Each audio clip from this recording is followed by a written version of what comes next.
Isabel POV. Sinong tinakot niya?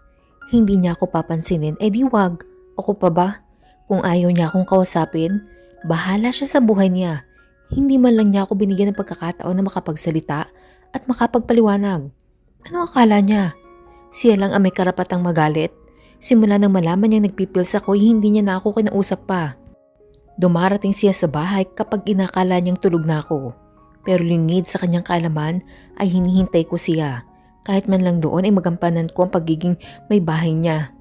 Kung hinayaan niya ako magsalita, di sana naipaliwanag ko kung bakit ko kailangan mag-take ng pills. Alam ko naman ang pinasok ko, kaya alam ko rin kung kailangan kong maging ina sa kanyang mga anak. Kahit nakakagaling ko lang sa pagkabata, hindi naman ako katulad ng ibang mga dalaga dyan na puro pagsasaya ang nais sa buhay.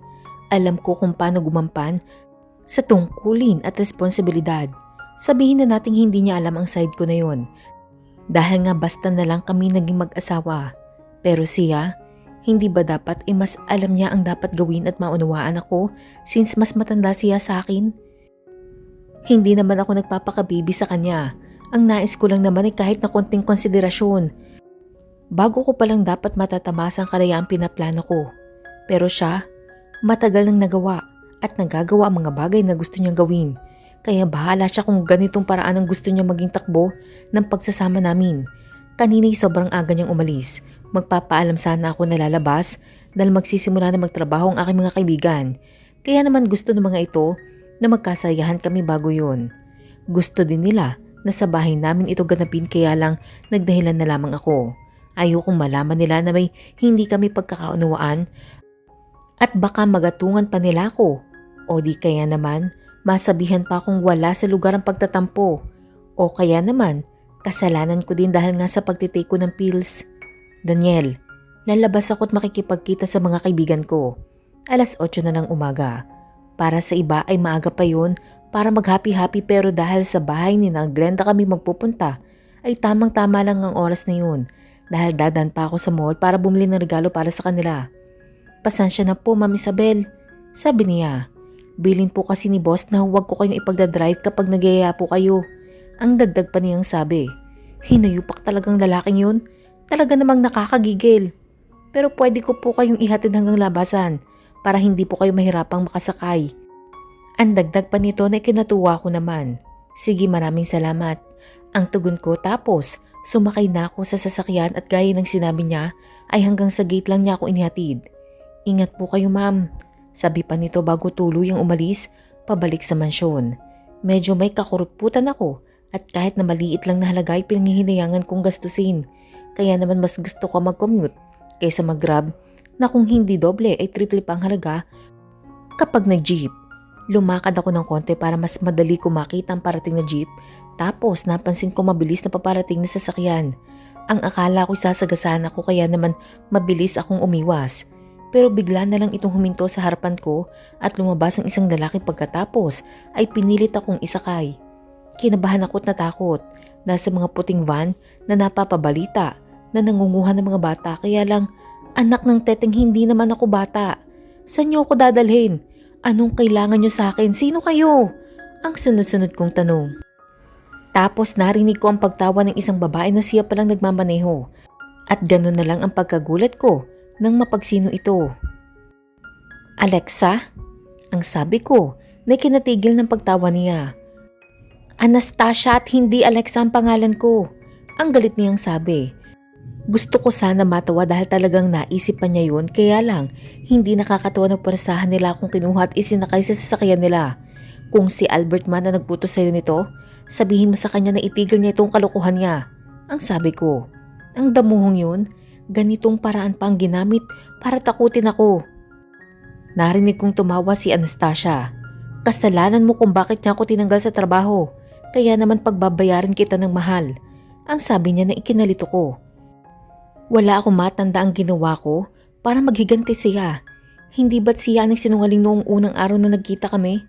Hindi ko alam ang sinasabi mo at wala akong pakialam sa'yo. Sa inyo ni Albert. Kung galit ka sa kanya, sa pagkakasisante mo, ay siyang harapin at huwag ako. Ang sabi ko na nagmatapang pa. Natatakot ako, yes. Pero hindi ibig sabihin nun ay bibigyan ko siya ng satisfaction na makita ako sa ganong kalagayan. Itigil mong sasakyan at pakawalan mo ko dahil may kailangan pa akong puntahan. Dagdag ko pa. Palaban talaga ang babaeng ito, Anastasia. Sabi ng lalaking kumuha sa akin pero hindi ko siya pinansin. At maganda pa. Baka naman pwedeng alam mo na. Sabi pa nito sabay hawak sa hita ko na kahit nakapantalon ako'y ramdam ko ang kamunduang nasa isip niya kaya naman sinampal ko ito. Matapang talaga. Ang sabi pa nito tapos sinuntok ako. Gumising ka. Ang sabi na naman ng boses. Nanakit ang mukha ko at pakiramdam ko'y namamaga ang aking mukha pero pinilit ko pa ring idilat ang aking mga mata upang malaman kung nasan ako. Kaya nga lang, mukhang amburuhang Anastasia nakita ko tapos pinigyan niya ako ng mag-asawang sampal. Kahit nanghihinay nang gigigil ako dahil nalaman kong nakatali ako nang subukan kong gumanti. Pakawalan mo ko dito. Tsaka mo ko subukan saktan, bruha ka! Ang sabi ko na ikinatawa lang niya tapos pinagsasampal naman niya ako. Ang sakit. Napakasakit. Akala ko hihiwalay ng ulo ko sa aking balikat dahil sa pagkakapali ng aking ulo dahil sa lakas ng pagsampal niya. Gusto kong umiyak pero ayokong bigyan siya ng kaligayahan. Ayoko mas magiging masaya siya kapag nakita niyang umiiyak ako at nagmamakaawang tumigil siya. No, never. Nang hindi na ako kumiboy sinabunutan niya ako para lang mapatingin ako sa kanya. Pero dahil nakatali ako at feeling helpless, ay hindi ko napigilang duraan siya sa mukha na naging dahilan para makatanggap na naman ako ng mag-asawang sampal. Masakit na talaga pero hindi ako nakaramdam ng takot, bagkus ay galit at pagkamuhi. Para sa kanya ang nangingibabaw sa akin. Wala na siguro akong pakialam kung mamatay ako dito. Ang mahalaga ay hindi ako magmamakaawa sa kanya. Manigas siya. Hindi ko alam kung anong oras na pero nakikita ko na mayat maya siya nagte-text. Tapos nawala siya. Nilibot ko ng tingin ang silid na kinaroroonan ko at napansin kong nakatali ako sa isang tubo. Yung para bang gamit ng mga pole dancers. Nakatayo ako pero hindi ako dumadaos-os. Dahil sa paraan ng pagkakagapo sa akin na pumipigil para mangyari yun. Maya-maya ay pumasok ang lalaki kanina at may inayos na kamera. Para saan kaya yun? Tapos tinutok niya sa akin na naging dahilan para saniban ako ng takot at kaba. Tapos pumasok na ulit si Anastasia na nakangisi pa. Siguraduhin mong malinaw yan at kitang-kita ang gagawin natin sa babaeng yan. Utos pa nito sa lalaki. Maya-maya pa'y nahihilo na ako. Hindi ko na alam kung ano nangyayari sa akin. Parang wala na ako nakikita at bawat maramdaman ko'y nagre-react na lang ang aking katawan. Tapos naaninag ko na parang may mukhang palapit sa akin kaya naman binigay ko ang buo kong lakas at binigyan siya ng headbutt. Wala na. Ito na yata ang katapusan ko. Tanggap ko ng hanggang dito na lang ang buhay ko at ipinikit ko na ang aking mga mata. Parang saglit lang at naramdaman ko na naman ang mga kamay na yumapo sa akin kaya naman nagpapalag ako. Shh! Baby Isabel, it's me. Ang sabi ng tinig na hindi ko makakalimutan. Iisang tao lang ang tumatawag sa akin ng ganoon. Kahit pa may pagdaramdam pa rin ay naging panatag na rin ako sa kalamang dumating siya para sa akin. Tapos kinumusta niya ako na magkamalay. Ang sagot ko ay I'm fine. Ayoko mag-isip pa siya ng sobra. Dahil kita ko din sa itsura niya na parang stress siya o di kaya naman ay talagang nag-aalala siya para sa akin.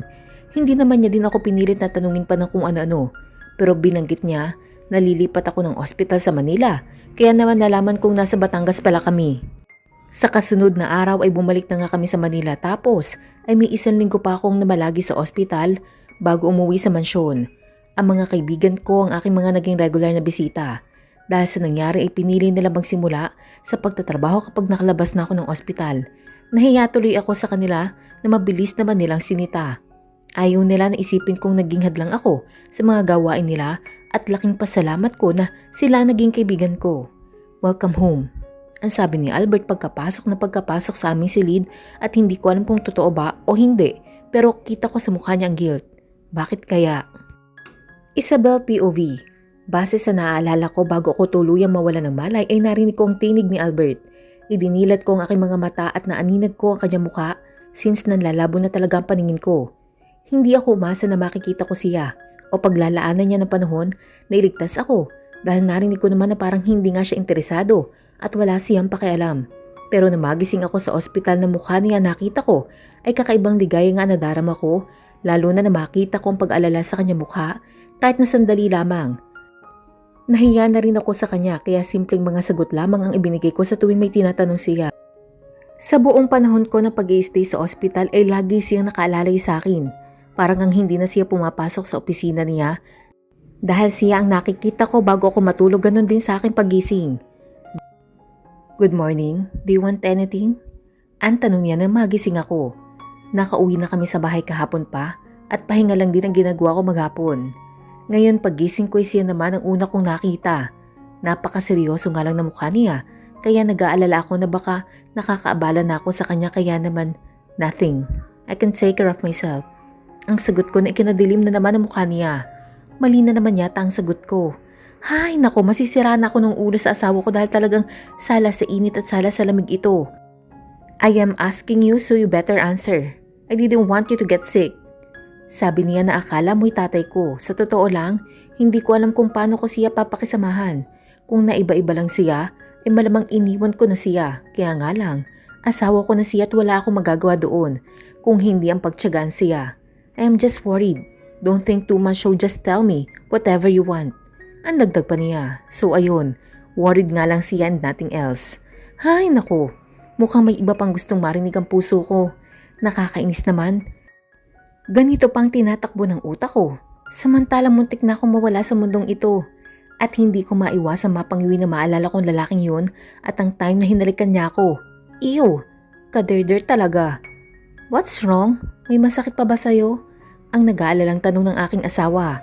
Pansamantala ko nakalimutan kasama ko nga pala siya. Ha? Wala naman. Bakit mo natanong? You make a face as if there was something painful on your body. He replied. Walang ya, nakita pa yata ang pagngiwi ko. Buisit kasi manyakis yun. Dapat siguro ang sisihin ko ay ang nanay ko na pinamanahan niya ako ng angking kagandahan na talindog. Gulay. Naiisip ko talaga ang ganoon. Hindi ba dapat may trauma pa ako dahil sa nangyari? Bakit parang ang bilis ko makarecover? Wala. May naalala lang ako nakakadiri.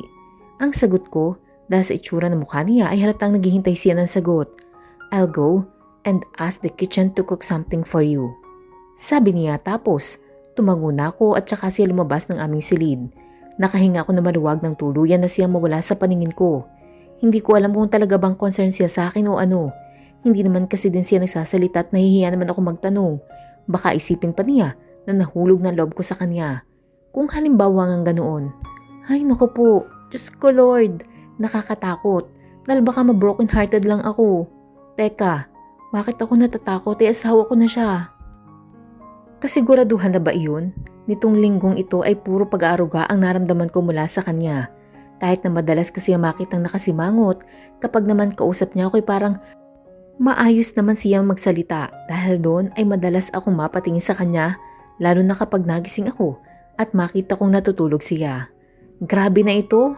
Hays, walang mangyayari sa akin kapag puro ako ganito. Makabangon na nga at na makapaglinis ng katawan. Amoy ospital pa yata ako. Kagabi pa ako kinukulit ni Albert na maligo. Kaya nga lang, tumanggi ako dahil ang gusto niya mangyari ay siyang gumawa nun para sa akin. Ano yun? Nakita kong itsura ng aking katawan. Nang mag-CR ako sa ospital at nakita ko mga paso ng sigarilyo. Nakaka-turn off. Saan ko nga ba yun nakuha? So walang yamanyakis nga pala yun. Sa totoo lang ay nakakadala nangyari sa akin. Parang kailan lang ay na-aksidente din ako ng pakanamdam ko ay may tumulak sa akin para maging dahilan ng aksidenteng pagkakasagasa sa akin. Pasalamat na lang ako at babae ang driver at hindi kaskasero kung magmaneho. Tapos ay itong pagkidnap sa akin. Nagalit si Anastasia dahil sinisante siya ni Albert. Kailan? Bakit hindi ako informed? Nung unang pagtatagpo namin ay napagalitan pa niya ako dahil mas naniwala siya dun sa bruhang pangit na yun. Oo, pangit siya. Pagkatapos ng ginawa niya sa akin kahit gaano pa siya kaganda ay mananatili siya mukhang impakta sa paningin ko. Ano nangyari sa kanila at nasisante siya? Hindi na ako nakatayo sa kama para mag-CR dahil sa kaiisip at hindi ko namalayan na nakabalik na pala si Albert sa aming silid. Napatingin ako sa kanya nang nasa harapan ko na siya. What is it? Ang tanong niya. Ha? Bakit na naman? Ano na namang tinatanong niya? What are you thinking that you are looking at me like that? He asked me. Like what? Like you wanted to ask me something. Itatanong ko ba? Sagutin naman niya kaya? Alam ko naman at ramdam ko na galit pa rin siya sa akin dahil sa pills issue. Pero hanggang kailan nga ba siya magkakaganyan? Hindi naman ako nagrereklamo nang wala akong driver.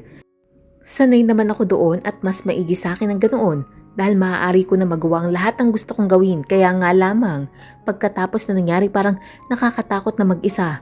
Paano kung may sisantihin na naman ang asawa ko at ako na naman ang pagbalingan? Ilang empleyado ang tinanggal mo? Ang naisipan ko na lang na itanong. Tapos, nangunot ang noo niya. Why? Para alam ko kung ilan pang death threat ang matatanggap ko. Ang sagot ko na ikinaseryoso niya.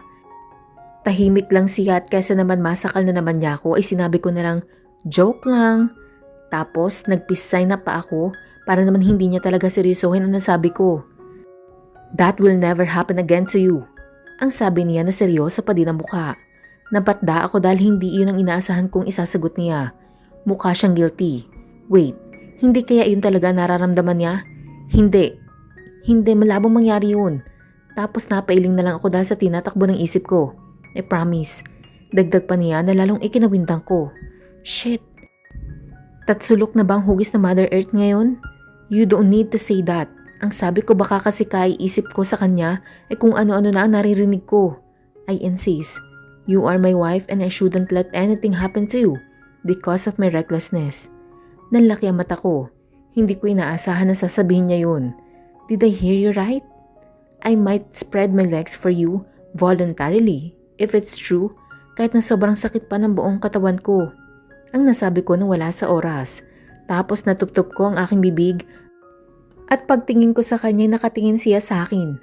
Don't fucking say that because that's what I'm going to make you do when you're better. Putik yan. Kinagat niya bang sinabi ko? Bakit mukha pa rin siyang seryoso? Joke lang ulit yun syempre. Sabi ko na nga lang sabay tayo. Papunta sana sa bathroom kaya lang pinigilan niya ako sa aking braso. Kaya para matakasan ko siya nag-inarte na lang ako. Ouch! Aray! Bigla niya akong binitawan at nag-aalalang nagtanong. Are you alright? Tumango naman ako bago mabilis na pumunta sa bathroom. Hindi ko pa kaya ang sobrang paggalaw. Kaya naman tiniis ko ang bahagyang kirot na nararamdaman ko habang tumatakas ako sa nakakakuryente niyang paghawak. Grabe Nest, ano bang gagawin ko sa damdaming pinupukaw niya sa akin? Dahil sa nararamdaman ko ay talagang napakatagal na naging pagkilos ko. Syempre sa hiya ko. Sa nasabi ko kanina lang ay talaga namang pasalamat ako at may maidadahilan ako kung bakit ang tagal ko. Ang landi ko? Kinuha ko na rin ang chance na ito para maglinis na maayos dahil nga galing sa ospital at puro punas lang ang ginawa ko. Sa wakas, makakatikim na rin ang katawan ko ng bahagyang ligo. Kuskus dito, kuskus doon ang ginawa ko pero syempre, dahan-dahan lang. Mahirap na't baka matuklap ang mga balat ko. Napatingin ako sa salamin pagkatapos ko maligo at pinagbasda ng aking katawan. Sobrang dami ng pasot pasa. Hindi pa naman ako nanganganak, daig ko pa ang na-CS. Nahawakan ko ang part na yun dahil kanina habang nililinis ko yun ay naramdaman ko ang hapdi. Hindi ko na napigilan ang pagtulo ng luha ko dahil sa naalala ko nangyari sa akin. Parang ngayon pa lang nagsisink in yung pangyayari at ngayon pa lang ako nakakaramdam ng takot. Naalala ko na hindi man lang ako umiyak noon kaya naman nalaman kong ang tapang ko pala. Pride lang dahil ayaw kong maisip ni Anastasia na nagawa niya akong saktan. Ayoko na rin mangyari ulit yun. Dahil hindi ko alam kung kakayanin ko pa. May mahal na ngang ibang asawa ko tapos ako pa ang mapapagbuntungan ng galit ng empleyado niyang sinisante. Ano ba namang buhay to? Mayaman nga, matetege naman ako na wala sa oras. Siguro'y nainip na si Albert dahil nagulat na lang ako ng pag-angat ko ng mukha ay nakita ko siya sa refleksyon sa salamin. Paano nakapasok ang damuhong ito? Gayong inilak ko ang pinto. Tapos naisip ko na wala nga pala akong saplot. Anong ginagawa mo dito? You're taking too long so I got worried. Sabi niya. No, don't worry about me. Leave now. Ang sabi ko tapos hindi naman siya kumilos. Anak ng teteng, tapos na pala ako maglinis. Ako na nga ang lalabas at na makapagbihis na. Dali-dali ako nagtapis tapos palabas na sana ako ng bathroom. Nang binuhat niya ako. Kaya naman napatili na naman ako. Albert, ano bang ginagawa mo? I am going to dress you up. Sabi nito. Na parang wala lang din.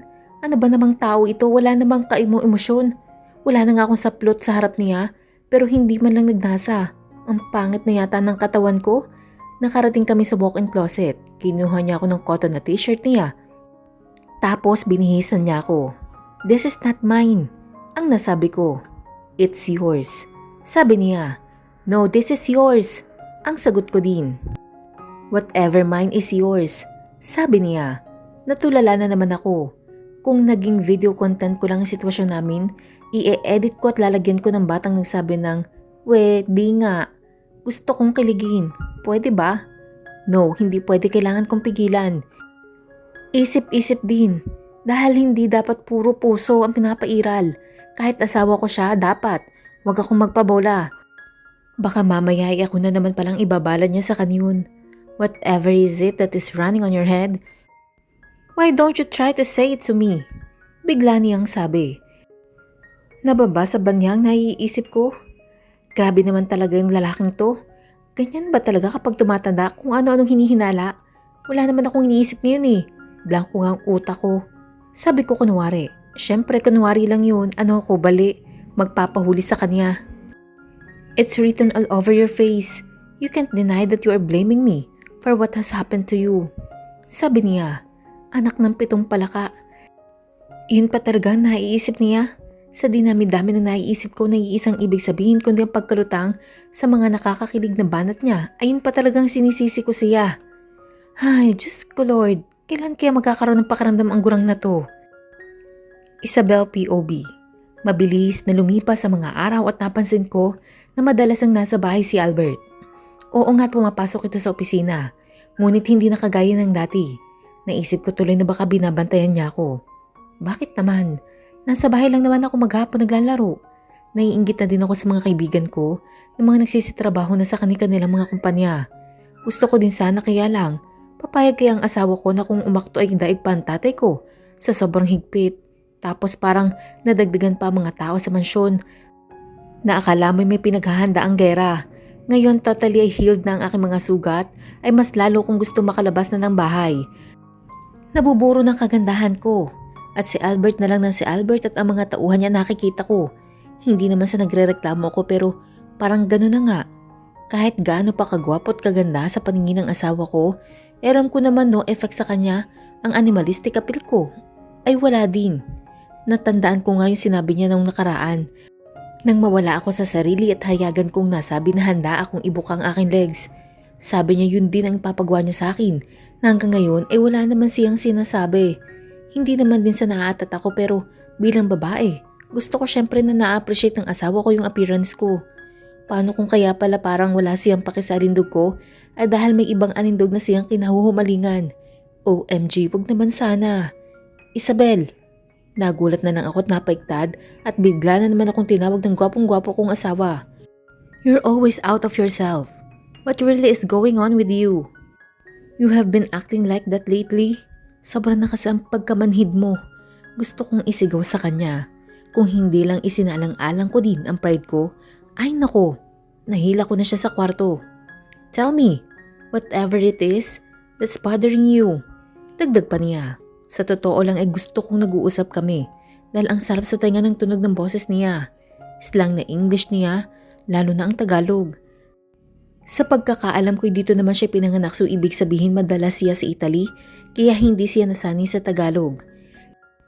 Naisip ko lang na puro mga busy na ang mga friends ko kaya gusto ko na din sana magtrabaho. O diba at least isa sa mga concerns ko ang naipalam ko sa kanya na sana'y payagan niya. Tiningnan niya lang ako nang nakakunot ang noo. Kaya naman hindi ko na sinundan pa ang sinabi ko para sana mapapayag siya dahil mukha namang hindi din siya papayag. Mukhang mabuburo na talaga ang aking kagandahan sa loob ng bahay. Kung hindi ka naman papayag, okay lang din naman. Ang sabi ko pa sa tonong nagpapaawa. Syempre, kailangan subukan na lahat ng options. Maling mo naman, di ba? What job do you want? Ang tanong niya, talaga namang matutuwa na ako kaya lang, ano naman ang alam mong gawin, kagagraduate mo pa lang. No experience. Is there a company that will hire you? Kita mo, nilait pa ang intelligence ko. Ang palagay niya sa akin. Akala ko pa naman matinong usapan na ang kasunod yun pala. Dahil sa inis ko'y naisipan kong pilosopuhin na lang siya. A go-go dancer. Sabay irap.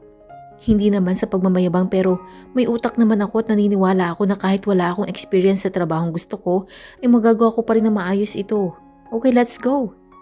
Sabi niya na kinalaki ng mata ko. Seriously? What?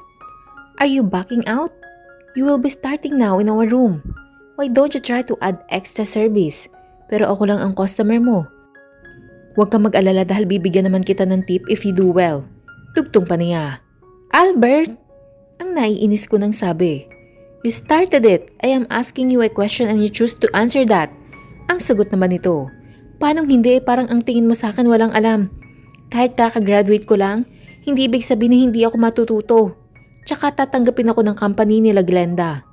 Ang sabi kong dire-diretso. Daig mo pa ang tatay ko sa pagka-stricto mo. Mabuti sana ko si Dad Alberto naging asawa ko. Maintindihan ako kung bakit. Are you telling me na mas gusto mong si Dad ang asawa mo kaysa sa akin? Tanong nito na parang galit na din. Hay, ewan ko sa'yo, ang hirap mong kausap.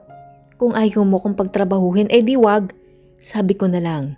Nasa living room kami kaya naman nakikita ko ang ilang mga kasambahay na patingin-tingin sa aming dalawa.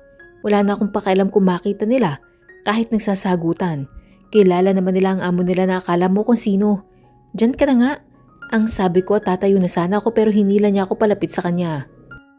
Never walk out on me, Isabel.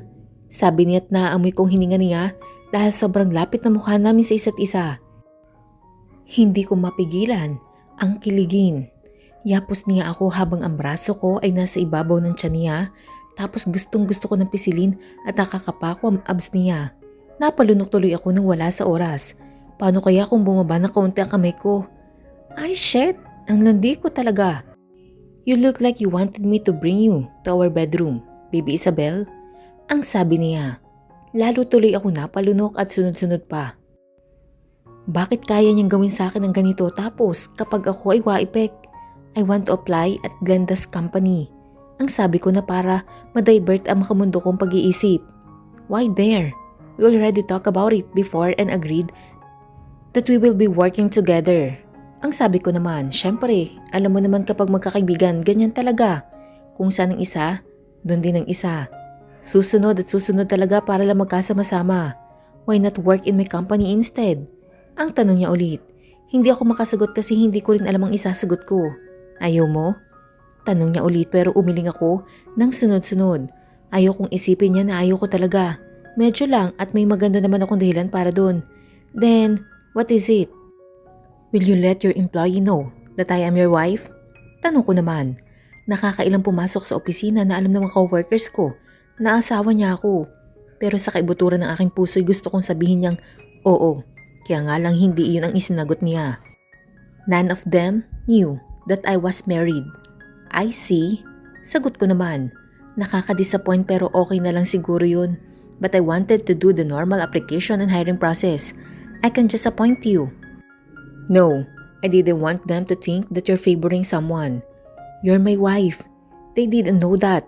If that's what you wanted, you can submit your resume to Vincent and he'll take care of it. Sabi niya, okay naman ang pag-uusap namin. Parang normal lang at aaminin ko na ganun sana ang gusto ko para sa aming dalawa. Yung tipong hindi ako natatakot o naiilang sa kanya. Nasasabi ko kung anong gusto kong sabihin at ganun din naman dapat siya syempre. Kaya lang wag naman yung tatakutin na naman niya ako.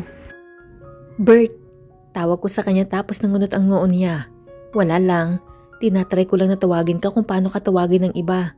Sabi ko pa, para naman hindi niya isipin na nagiging feeling close ako sa kanya. Gusto ko nga sana ay ali para lang call of endearment ko sa kanya. Kaya lang baka isipin niya na gusto kong makachok-chak-chene sa kanya. Kahit na may time na gusto ko din naman talaga. Kagaya ngayon, ang braso niya na nakapulupot sa akin kanina ay tinanggal na nito tapos tumayo na. Nakatingala pa ako sa kanya at hinihintay ang sasabihin niya habang iniisip ko kung may mali ba ako nasabi. I'm going to expert your resume first thing in the morning and you can call me whatever you like as long. Hindi Bert o Albert. My friends, dad and employees call me that already. Not Alberto either since I didn't want to be mistaken by anyone as my. Tapos, lumakad na ito papunta sa hagdanan. So ngayon ay ako pa naiwan dito? Kanina'y ako maunang aalis. Talo na naman nalagay ko. Tapos, napaisip ako. Ayaw niyang tawagin ko siyang Bert, Albert at Alberto. Ano nga yung itatawag ko sa kanya? Ali? Hay nako, maigi pang wag ko na lang siyang tawagin o kaya hoy na lang. Total sabi niya kahit ano daw ang gusto ko eh. Napailing na lang ako tapos ay umakyat na rin. Mag-e-edit muna ako at na may bago ako maipost sa aking page. Malabang ay nasasabik na rin at nagtataka mga followers ko kung bakit minsanan na lang ako mag-post ng aking mga content. Hindi ko naman syempre masabi ang dahilan dahil personal ko ng buhay yun at hindi ko naman gustong ipagsigawan na asawa ko si Albert. Kaya nangyari sa akin yun. Hindi ko na madalas makalaro ang aking mga kaibigan. Minsanan na lamang din dahil nga sobrang busy na din nila. Kahit anong pilit ko minsan ay hindi din nila mapagbigyan kaya naman gusto ko na din makapagtrabaho para malibang. At sana nga ay maging maayos ang kalalagyan ko sa kumpanya ng asawa ko since alam ko naman kung gaano iyon kalaki at inaasahan ko na mahigpit ang kompetisyon ng mga empleyado. Wala ang aking asawa. Pagpasok ko ng silid at pinakinggan ko kung nasa bathroom ba siya. Pero wala din. Pagtingin ko sa walk-in closet ay nakasarado naman so wala nga siya. Dumiretso siguro siya sa kanyang mini office. Doon lang naman siya lagi naglalagi. Paano na kaya kapag nagtatrabaho na ako? Magkikita pa kaya kami? Siyempre busy na ako. At malamang ay ganon din siya. Kapag siguro matutulog na lang kami magkikita sa mata. Kalokohan na naiisip ko. Ano ba yan? Pumwesto na ako sa kama at naghanap ng aking cellphone ng mga save games ko para ma-edit. Maya-maya lang ay wala ako nagustuhan kaya naman naisipan ko maglaro na lang muna ng isang game baka sakaling makagawa ng magandang pang-content. Tapos, tsaka na ako gagawa ng resume na ipapasok ko kay Vincent. Naglalaro na ako na marinig kong bumukas ang pinto. Sigurado naman akong asawa ko yun kaya hindi na ako nag-aksaya ng oras para tingnan siya since wala naman talagang ibang pumapasok sa silid namin. Maliban sa aming dalawa, ang mga naglilinis ay pumupunta lang sa umaga at inuorasan sila ni Albert. Done with your resume? Narinig kong tanong niya tapos ay umiling ako. Gawa lang ako ng pang-content page ko tapos gagawin ko na din. Ang sabi ko, need ko bang ipasa online or pupunta ako ng company to submit it? Tanong ko na rin para alam ko kung anong gagawin ko. Whatever you like, sabi na naman ito na kinatingin ko sa kanya. I already told you that I wanted to go through the process, sabi ko. That's how everyone applied. It was either online or walk-in. Reply naman niya kaya hindi na ako umimik pa. Siguraduhin mo lang dahil ayaw ko magkaproblema sa mga magiging katrabaho ko. Why did you say that? You don't know how employees are. Tanong ko tapos ay umiling siya pagkatapos niya maupo sa tabi ko. Eto na naman, feeling close na naman ako sa kanya. They sometimes find faults in a newcomer. Kaya ayaw kong isipin nila na nahire ako through backdoor. No one will think that way because I am very strict when it comes to hiring my employees. I only wanted competent and reliable workers and I see to it that they are informed about that. I don't tolerate gossip as well so you better not try starting it. Mukha ba akong chismaker? O kaya marites? Tanong ko naman tapos tumingin ako ulit sa nilalaro ko at baka ma-AFK ako. What chismaker? Yung mapaggawa at mapagsimula ng kwento o chismis. Sagot ko naman na hindi inaalis ang aking tingin sa cellphone at wala akong narinig pa mula sa kanya. Ang ganda ng laban at sobrang intense. Siguradong magugustuhan ito ng followers ko.